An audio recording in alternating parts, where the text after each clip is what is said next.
ప్రజలారా, మా YouTube channel, నా పేరు రాజు. రేవంత్ రెడ్డి గారి ప్రభుత్వం వచ్చిన తర్వాత కాంగ్రెస్ ప్రభుత్వం ఎన్నో సంక్షేమాలు ముందుకు తీసుకెళ్తూ అభివృద్ధిని సంక్షేమాన్ని రెండుగా నడుపుకుంటూ ముందుకెళ్తుంది. అలాగే ఇప్పుడు జరిగిన ఎలక్షన్లో చూసుకుంటే పంచాయతీ ఎలక్షన్లో కావచ్చు, మున్సిపాలిటీ ఎలక్షన్లో కావచ్చు, కాంగ్రెస్ పార్టీకి తిరుగులేదనేది కూడా రేవంత్ రెడ్డి గారి ప్రభుత్వం నిర్ణయించింది. అలాగే ఇప్పుడు హైదరాబాద్ కూడా కొన్ని వరాలు ప్రకటించింది రేవంత్ రెడ్డి గారి ప్రభుత్వం. ఏమిటంటే మెట్రో రైలును ప్రభుత్వ ఆధీనంలోకి తీసుకోవడానికి ముందుకొచ్చింది. అది అందరికీ తెలిసిందే. మార్చి 1 లోపల మెట్రో రైలు ప్రభుత్వ ఆధీనంలోకి వచ్చి హైదరాబాద్ కూడా మంచి వరాలు కురిపిస్తుంది. ఎందుకంటే ప్రభుత్వ ఆధీనంలో మెట్రో రైలు ఉంటే ప్రజలకు కూడా అందుబాటులో ఉంటుంది. కాబట్టి ప్రజలకు ఇంకా కొంచెం టికెట్లు తగ్గియడం కానీ, లేదు ఇంకా మించి టయానికి మించి ఇంకా నడపడం కూడా వీలు ఉంటుంది. కాబట్టి ఈ మెట్రో రైలుతో హైదరాబాద్ కూడా మంచి వరాలు ఇచ్చింది మన కాంగ్రెస్ ప్రభుత్వం. అలాగే రాష్ట్ర ఉద్యోగస్తులకు కూడా తీపి కబురు చెప్పారు. వాళ్ళకు ప్రమాద బీమా కావచ్చు, అందరికి కూడా ఈ పెన్షన్లకు అందరికీ వర్తింపు వచ్చే విధంగా చేశారు. సహజ మరణానికి 60 ఏళ్ళ వరకు 10 లక్షల ఇన్సూరెన్స్ కూడా ప్రకటించింది. అట్లాగే 56 కోట్లతో ఉద్యోగుల ఆరోగ్య పథకం కూడా ప్రవేశపెట్టింది. ఇంకా చూసుకుంటే ఈ మంత్రివర్గ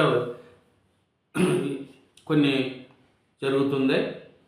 ఎందుకంటే అట్లాగే రేవంత్ రెడ్డి గారు ఒకటే మాట చెప్తున్నారు ఆయన.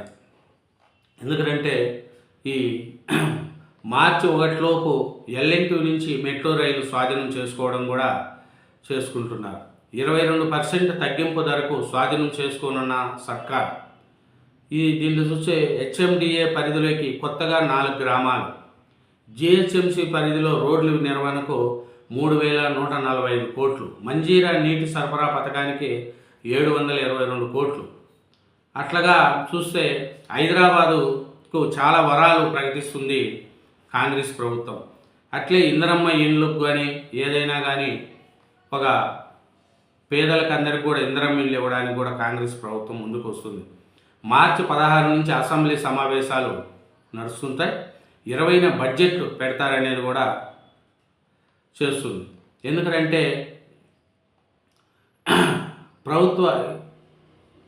ప్రభుత్వ కార్యాలయాలు, సహకార బ్యాంకులు, రాజకీయ పార్టీల కార్యాలయాలకు భూ కేటాయింపులు, ఇంజనీరింగ్ కాలేజీలు, దేవాలయాలు, భూములు కోల్పోయిన నిర్వాహకులకు కూడా అట్లాగా వివిధ శాఖలకు కొత్తగా 573 పోస్టులు మంజూరు.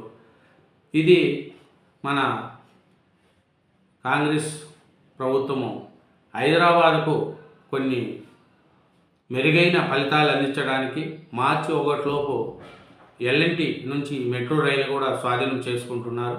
ఇందిరమ్మ ఇళ్ళ నిర్మాణానికి కూడా స్పెషల్ డ్రైవ్ చేస్తున్నారు.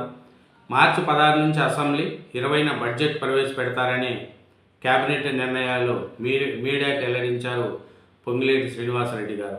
అలాగే రేవంత్ రెడ్డి గారి యొక్క ప్రభుత్వం మీద ప్రజల్లో ఇప్పటి వరకు వ్యతిరేకత లేకుండా ప్రజల్లో ఒక రేవంత్ రెడ్డి గారు ముందుకెళ్తున్న విషయాలు కూడా మనకు తెలుస్తాయి.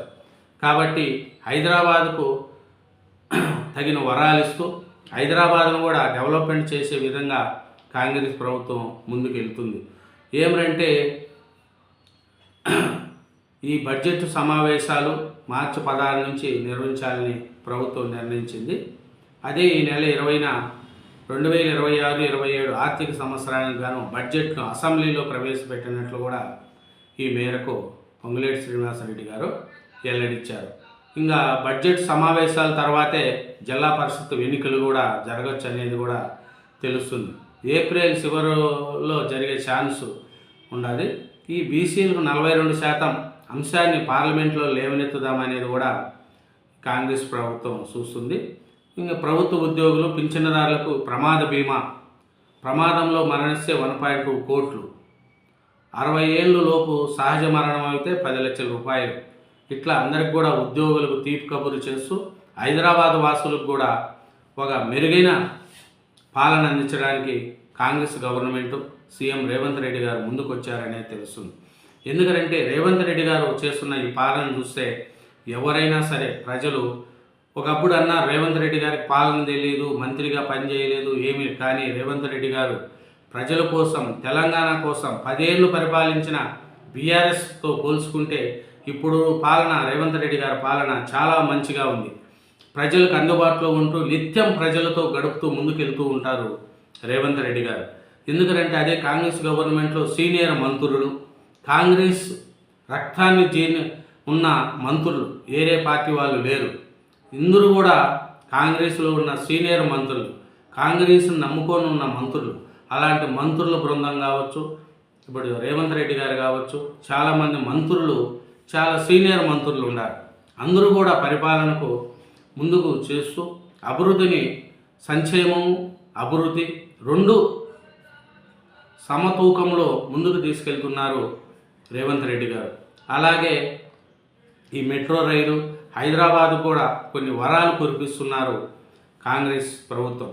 కాబట్టి ఈ మెట్రో రైలు స్వాధీనంతో హైదరాబాద్ కూడా మంచి ఊపు వస్తుందని, ఇంకా హైదరాబాద్లో డెవలప్మెంట్ కూడా చాలా ముందుకెళ్తుంది అనేది కూడా అందరికీ తెలుస్తుంది. కాబట్టి రేవంత్ రెడ్డి గారి సర్కారు మీద ప్రజల్లో ఉన్న సానుకూలతను ఇప్పుడిప్పుడే వ్యతిరేకత లేకుండా కాంగ్రెస్ ప్రభుత్వం ముందుకు తీసుకెళ్తూ ప్రజలకు ఏమి కావాలి, మనం ఏమి ఇస్తున్నాం అనేది కూడా మంత్రులంతా ఒకటిగా కలిసిమెలిసి ఉండాలి. ఇంతకుముందు కాంగ్రెస్ గవర్నమెంట్లో చూడండి, ఇప్పుడు కాంగ్రెస్ గవర్నమెంట్ చూడండి. రేవంత్ రెడ్డి గారు మళ్ళీ ఒక రాజశేఖర రెడ్డి లాగా వన్ మ్యాన్ షో, ప్రభుత్వం తప్పైనా ఒప్పైనా నాదే, మళ్ళీ నేను సీఎం అవ్వాలి, 10 ఏళ్ళు మళ్ళీ కాంగ్రెస్ ప్రభుత్వం గవర్నమెంట్ ఉండాలి అనే ఉద్దేశంతో ముందుకు తీసుకెళ్తూ హైదరాబాద్కు వరాలు కురిపించాలని, ఇంకా హైదరాబాద్ ఇంకా అభివృద్ధి చెందాలనేది కూడా ప్రజలు కోరుకుంటున్నారు. Thank you very much. ఛానల్ను సబ్స్క్రైబ్ చేయండి, నా వీడియోను లైక్ చేయండి. Thank you.